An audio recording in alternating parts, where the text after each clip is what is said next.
रहीम। Dear students, आज हम जो टॉपिक पढ़ने जा रहे हैं उसका नाम है रॉकेट प्रोपल्शन। दो कंटेंट्स हैं, रॉकेट प्रोपल्शन पढ़ेंगे और हम कुछ क्वेश्चंस प्रैक्टिस करेंगे इससे रिलेटेड। रॉकेट्स और मिसाइल्स, ये दोनों मिलती जुलती टर्म्स हैं और मिलते जुलते मोशन पे काम करने वाली चीज़ें हैं। Missile is use for a destructive purpose, but जो रॉकेट्स हैं they are use for a constructive और beneficial purpose for the research work. Rockets की कंस्ट्रक्शन जो है वो कुछ यूं है कि इनकी बॉडी का जो मेजर पार्ट है वो कंसिस्ट होता है फ्यूल पर, और जो फ्यूल है वो लिक्विड हाइड्रोजन और लिक्विड ऑक्सीजन की शक्ल में एग्जिस्ट करता है। ऐसा फ्यूल रखने का पर्पस ये है कि लिक्विड हाइड्रोजन और ऑक्सीजन जब आपस में मिलते हैं तो they react in a very exothermic way, और इस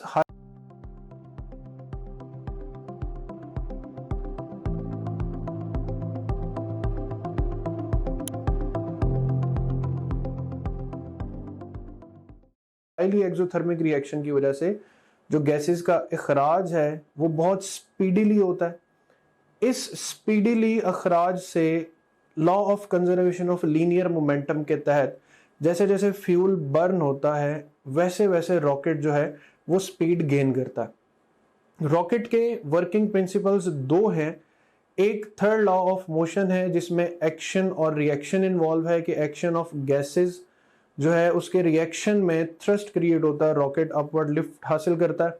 और दूसरा law of conservation of linear momentum है जिसमें कंज्यूमिंग मास की वजह से जो वेलोसिटी ऑफ रॉकेट है या स्पीड ऑफ रॉकेट है वो इंक्रीज करती। सो यहाँ पर एक पिक्चर भी दिखाई गई है जिसमें एक रॉकेट जो है वो अपवर्ड लिफ्ट हासिल कर रहा है और आप देख सकते हैं कि कितनी इनॉर्मस अमाउंट में जो गैसेस हैं वो जल रही। तो rockets move by expelling burning gas through engines at their rear. Rocket के इंजन्स भी रेयर साइड पे एग्जिस्ट करते हैं जहां से गैसेस बर्न होती।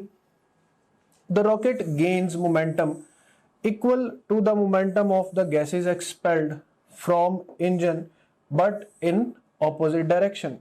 गैसेस जो है ये डाउनवर्ड फोर्स एक्सर्ट करती हैं जिसकी वजह से रिएक्शन में रॉकेट को अपवर्ड लिफ्ट मिलती है। अब किस तरीके से रॉकेट जो है वो गेन करता है मोमेंटम या एक्सेलरेशन।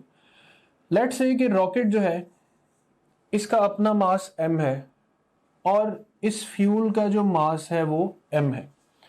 अब ये फ्यूल जिस स्पीड से एमिट हो रहा है दैट इज स्मॉल v, और रॉकेट जो वेलोसिटी गेन कर रहा है दैट इज कैपिटल V। अब हमारे पास जो इक्वेशन है उसके अकॉर्डिंग फ्लूइड फ्लो की इक्वेशन के मुताबिक F is equal to m/t into v। चूंकि मास पर सेकंड हम डील करेंगे तो हम टाइम को 1 कंसीडर कर लेंगे और हम इक्वेशन को सिर्फ इतना रहने देंगे। अब F is equal to M V और F can be written as m a, mass of rocket, acceleration of rocket, and rightly mv। So here we get the below equation a is equal to mv over m। अब जैसे जैसे gases का मास कम होगा rocket का effective मास कम होगा, rocket का effective मास कम होगा तो एक्सेलरेशन जो है वो इंक्रीज करेगी। So mass of rocket decrease so as the acceleration increase. अब कुछ फैक्ट्स ये हैं कि रॉकेट फ्यूल कैरी करता है। मैं जैसे पहले भी बता चुका हूं कि हाइड्रोजन और ऑक्सीजन के लिक्विड फॉर्म में रॉकेट कंटिन्यूसली गैसेज एक्सपेल करता है ताकि ये ज्यादा से ज्यादा मोमेंटम गेन कर सके। टिपिकल रॉकेट जो हैं ये तकरीबन 10,000 किलो फ्यूल सिर्फ एक सेकंड में बर्न करते हैं to get an enough thrust. Rocket eject gases at a speed of over 4,000 metres per second, और you can write it as 4 kilometres per second. And 80% of the mass of rocket consist only on fuel. अब rocket के बारे में कुछ further illustrations वो ये कि rockets का क्या काम है, इनका जाना और आना किस तरह से डन होता है। रॉकेट सबसे पहले तो जब जमीन से लॉन्च किए जाते हैं तो जरूरी नहीं है कि ये एक ही सिंपल मिसाइल जैसी शेप हो। रॉकेट्स के साथ कुछ मजीद छोटे साइज के रॉकेट्स भी अटैच होते हैं, वो भी फ्यूल ही कंटेन करते हैं और वो सपोर्टिंग रोल प्ले करते हैं रॉकेट को हजारों किलोमीटर्स की बुलंदियों तक पहुंच जाने के लिए। रॉकेट की बॉडी के साथ सैटेलाइट भी अटैच हो सकती है, और एक स्पेस शटल जिसमें एस्ट्रोनॉट्स एग्जिस्ट करते हैं वो भी रॉकेट के साथ इस जगह पर अटैच हो सकती। इस स्पेस शटल को रॉकेट का काम है स्पेस तक लेकर जाना। मोस्टली जो एस्ट्रोनॉट्स हैं वो जमीन के गिर्द मुसलसल सर्कुलेट करने वाले एक स्पेस स्टेशन तक जाते हैं। रॉकेट वो एस्ट्रोनॉट्स जिन्हें वो लेकर आया है यहां ड्रॉप करेगा। अच्छा, अब रॉकेट ने एक सर्टेन हाइट तक जाना है। उसके बाद क्या होगा कि जब फ्यूल एंड हो जाएगा तो रॉकेट के जिस जिस पार्ट का फ्यूल एंड होता जाएगा वो जमीन की तरफ फॉल करता जाएगा। और रॉकेट्स मोस्टली जिनको मलबे को रॉकेट में गिराया जाता है वो जमीन पर अटलांटिक ओशन में गिराया जाता है।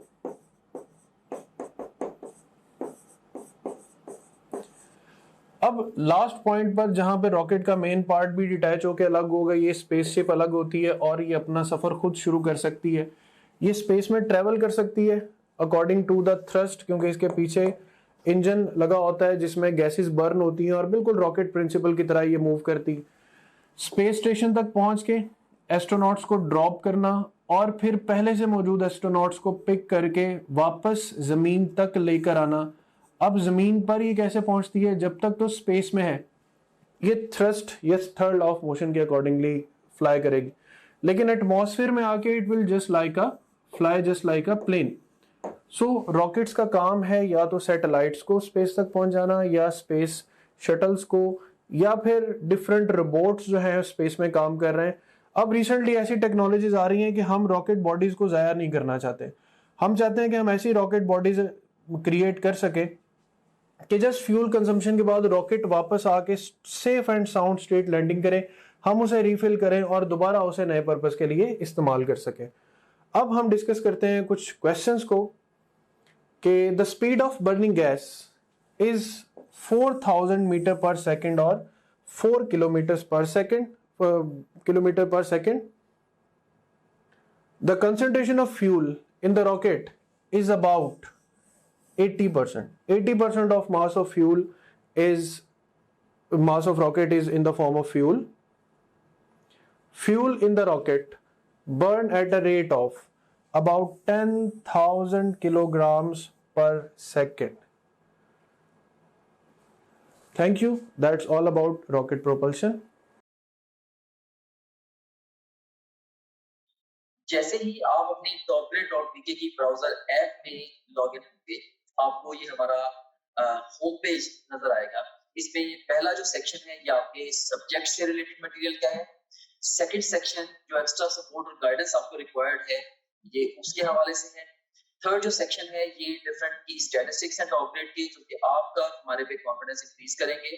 एंड लास्ट ऑफ ऑल ये एग्जेक्टिव समरी है आपकी ओवरऑल प्रिपरेशन की प्रोग्रेस के हवाले से। सो सबसे पहले सेक्शन को हम एक्सप्लोर करते हैं। इसमें से आप किसी भी सब्जेक्ट पे क्लिक करें, से हमारे पास ये सब्जेक्ट्स हैं biology, physics, chemistry, English, logical reasoning. इनमें से किसी भी सब्जेक्ट पे आप क्लिक करें तो आपको उस सब्जेक्ट में उसके वीडियो लेक्चर्स, रिवीजन नोट्स और प्रैक्टिस क्वेश्चन मिलेंगे। आप वीडियो लेक्चर्स पे क्लिक करेंगे तो उस सब्जेक्ट के सारे यूनिट्स या सेक्शंस आपके सामने ओपन हो जाएंगे। आप किसी भी सेक्शन को चूज करेंगे, उस सेक्शन के सारे टॉपिक्स ओपन हो जाएंगे। इनमें से जिस मर्जी टॉपिक को आप चूज करें, आप उसके वीडियो लेक्चर्स को यहाँ से वॉच वीडियो बटन क्लिक करके देख सकते हैं। Right, like this over here. So ये वीडियो लेक्चर आपके सामने ये आ गया। अगेन टू न्यूरल पाथवे, इसमें भी एक हमारे पास, अगर आप जाते हैं फास्ट रिवीजन नोट्स पे, सो जिन स्लाइड्स को यूज करके हमने वीडियो लेक्चर्स रिकॉर्ड किए हैं, अब उन्हीं स्लाइड्स को आप यहाँ से रिवाइज कर सकते हैं। देख सकते हैं आपने फास्ट रिवीजन नोट्स पे क्लिक किया, इसमें सारे के सारे सेक्शन फिर ओपन हो गए। तो यहाँ पे एक बात मैं आपको बताना चाहता हूँ कि जो भी सेक्शन इंपॉर्टेंट है एग्जाम के पॉइंट ऑफ व्यू से, हमने उनके साथ इंपॉर्टेंट का टैग भी लगाया हुआ है, keeping in view the previous exam friends. Anyways, तो यहाँ पे आप किसी भी सेक्शन को चूज करें। सी सेल स्ट्रक्चर एंड फंक्शन को मैं चूज करता हूँ। इसके सारे के सारे टॉपिक्स ओपन हो गए। इनमें से किसी भी टॉपिक को आप पिक करेंगे तो आप उसकी वो स्लाइड्स देख सकते हैं जिनसे उस टॉपिक का वीडियो लेक्चर रिकॉर्ड हुआ है। तो काफी सारा टाइम है आपका वो सेव होगा, आपको लेक्चर नोट करने की जरूरत नहीं है। आपको बने बनाए नोट्स मिल रहे हैं for the fast revision, rather super fast revision of the lectures. उसके बाद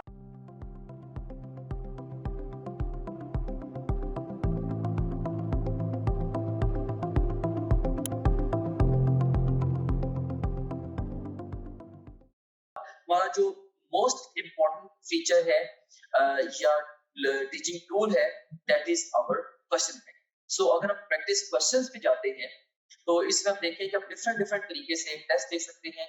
सो आप जैसे मर्जी माइंड में डिफाइन कर लें कि आपने किसी एक टॉपिक का टेस्ट देना है, या एक चैप्टर का, एक यूनिट का, क्वार्टर सिलेबस का, हाफ सिलेबस का, फुल सिलेबस का, जो मर्जी सिलेबस आप डिफाइन कर लें, उस डिफाइंड सिलेबस में से 20 तरीकों से आप टेस्ट दे सकते हैं। कैसे?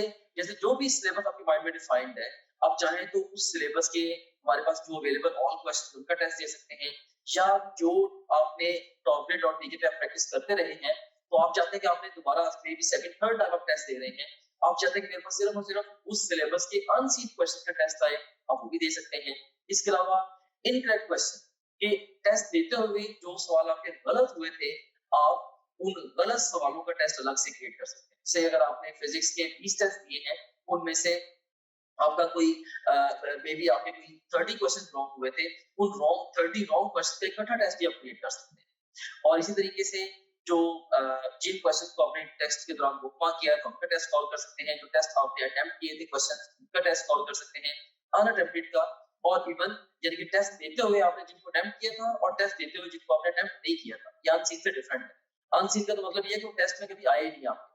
इसके अलावा आप देख सकते हैं कि इवन पास्ट क्वेश्चंस का बहुत बड़ा पूल यहाँ पे मौजूद है। अगर हम गौर करें, देखें कि ई-कैट के, नम्स के, NMD CAT, AKU, MD CAT, Punjab के और ईटा केपीके के, ये इवन जो पीएमसी के जो सैंपल पेपर्स हैं उनके टॉपिक वाइज पास्ट क्वेश्चन देखें यहाँ पे मौजूद है ओवरऑल। अब किसी भी टैब पे क्लिक करें, सारे के सारे एक्चुअल पास्ट क्वेश्चंस जो आ जाएंगे। ऑफ कोर्स ये सारे के सारा बड़ा इंपॉर्टेंट टूल है क्योंकि पूरे पाकिस्तान से बड़े मेन एग्जामिनर्स ने, बड़े सीनियर एग्जामिनर्स ने ये डेवलप किया होगा। एनीवेज, इसमें से किसी भी आप टॉपिक को चूज करें, से मैं यहाँ पे सारे टैग्स को चूज कर लेता हूँ, तो हमारे पास ये सारे के सारे टॉपिक्स आ गए। इनमें से किसी एक टॉपिक को मैं चूज करूँ या एक सेक्शन को, या मैं मल्टीपल सेक्शन को चूज करूँ, तो मैं उसका टेस्ट दे सकता हूँ। से मैंने 2 सेक्शन चूज किए, इसमें से सेम है कार्बोहाइड्रेट्स और प्रोटीन्स, इनका टेस्ट देना चाहता हूँ, या ओवरऑल मैं सारे सेक्शन का टेस्ट देना चाहता हूँ, वो मैं दे सकता हूँ। या मैं डिफाइन करूंगा मे बी जी मैंने 50 एमसीक्यूज का टेस्ट देना है, तो ये 50 एमसीक्यूज का टेस्ट आपके सामने ये क्रिएट हो गया। सो ये आपके सामने आ गई है जी टेस्ट की स्क्रीन, जिसमें आप देख सकते हैं कि ये ईटा केमिकल का पास्ट क्वेश्चन है, ये स्टेटमेंट है, ये ऑप्शंस हैं। इसमें ओवरऑल ये देखिए कि इसमें अगर आपने पिक किया तो आपका ये करेक्ट आंसर भी सामने आ गया। अगर आप इसकी एक्सप्लेनेशन देखनी है तो वो भी आप देख सकते हैं। इसके अलावा ये क्वेश्चन वेरीफाइड है बाय आवर टीम, इसको अगर आप चाहें बुकमार्क कर सकते हैं। इस क्वेश्चन से रिलेटेड डिफरेंट स्टैट्स यहाँ पे आ रहे हैं वगैरह वगैरह। यहाँ से आप नेक्स्ट क्वेश्चन पे जा सकते हैं, जरूरत पड़े तो आप यहाँ से प्रीवियस क्वेश्चन पे जा सकते हैं, और फिर अल्टीमेटली जब आप चाहें आप टेस्ट को फिनिश करके इवन रिजल्ट को भी व्यू कर सकते हैं। ऑलराइट, सो इस तरह से ये टेस्ट आपने इसको रिजल्ट को व्यू कर लिया। एनीवेज, इसके बाद अब हम चलते हैं दोबारा अपने होम पेज की तरफ। सो आप किसी भी जितने भी आपका सब्जेक्ट्स हैं, बायोलॉजी, फिजिक्स, केमिस्ट्री, इंग्लिश और लॉजिकल रीजनिंग, इन सब सब्जेक्ट्स के आप वीडियो लेक्चर्स, वीडियो नोट्स और अनलिमिटेड एमसीक्यू प्रैक्टिस यहाँ से कर सकते हैं। जितने भी आप प्रीवियस टेस्ट जो भी टेस्ट आपने दिए होंगे, अगर आप प्रीवियस टेस्ट पे क्लिक करेंगे तो सारे टेस्ट आपके यहाँ पे आ रहे होंगे। इसके अलावा जो आपकी जो ओवरऑल प्रोग्रेस है उसकी जो डिटेल है वो सारी की सारी यहाँ पे आ रही है। डिफरेंट सब्जेक्ट में आप कैसे जा रहे हैं, डिफरेंट सब्जेक्ट्स में, डिफरेंट चैप्टर्स में और डिफरेंट टॉपिक्स में आप कैसे जा रहे हैं, वो सारी की सारी डिटेल यहाँ पे आ रही है। इसके अलावा फुल लेंथ पेपर्स हैं जो कि जस्ट लाइक रियल एग्जाम है। यहाँ से किसी भी फुल लेंथ पेपर को किसी भी टाइम पे लॉन्च कर सकते हैं, अपनी तरीके शुरू पे या इवन मिड सेशन में जाके नियर द एग्जाम आप इन एफएफएस को जब चाहे आप अटेम्प्ट कर सकते हैं। उसके बाद फिर सपोर्ट मटेरियल है, इसमें इनको वीडियो रिव्यूज हैं, डिफरेंट स्टूडेंट्स हैं जिन्होंने टॉप ग्रेड से पढ़ा, वो आपको गाइड कर रहे हैं हमारे सिस्टम के हवाले से भी, ओवरऑल तैयारी के हवाले से भी आप उन बच्चों से गाइडेंस ले सकते हैं। इसके अलावा हमारे ये टेस्टिमोनियल्स हैं जो पूरे पाकिस्तान में हजारों स्टूडेंट्स हमसे पढ़ रहे हैं, वो हमारे बारे में क्या कहते हैं उसकी डिटेल यहाँ पे आप देख सकते हैं। इसके अलावा सिलेबस यहाँ पे गिवन है, अगर आप कंटेंट देखना चाह रहे हैं हमारे कोर्स का, वो सारे के सारे यहाँ पे ओवरऑल जो विजिबल है। And in addition to that study schedules बड़ा एक अहम फीचर है, अहम मॉड्यूल है। इसमें 90 डेज, 60 डेज, 30 डेज और इवन 50 डेज का एनएमडी कैट का स्केड्यूल मौजूद है। आप अपनी नीड के अकॉर्डिंगली जिस मर्जी स्केड्यूल को फॉलो कर सकते हैं डिपेंडिंग अपॉन कि आप टाइम फ्रेम में किस जगह पे खड़े हैं। जैसे अगर आप एग्जाम, आपका 1 महीने के बाद एग्जाम है, ऑफ कोर्स आप 30 डेज वाला प्लान फॉलो करेंगे। अगर आपके एग्जाम में 2 हफ्ते रहते हैं तो आप 15 दिन वाला प्लान फॉलो करेंगे एंड सो ऑन। सो इसमें हमने आपको ये बताया है, स्केड्यूल्स के अंदर ये गाइड किया है कि आपने गिवन टाइम को बेस्ट यूटिलाइज कैसे करना है। फिर इसके अलावा डाउनलोड्स का सेगमेंट है, जो भी डिफरेंट इंपॉर्टेंट कंटेंट है आपसे रिलेटेड, वो सारे के सारे आपको डाउनलोड्स में मिल जाता है। और इसके अलावा गाइडेंस वीडियोस काफी सारी इसके अंदर पड़ी हुई हैं, जो कि मैंने खुद रिकॉर्ड करके इसके अंदर डाली है। इसमें बहुत सारे हवालों से जनरल गाइडेंस आप इन वीडियो से ले सकते हैं। सो ये था हमारे पास ये हमारे पास गाइडेंस वीडियोस का ये सेगमेंट था। Okay, so this was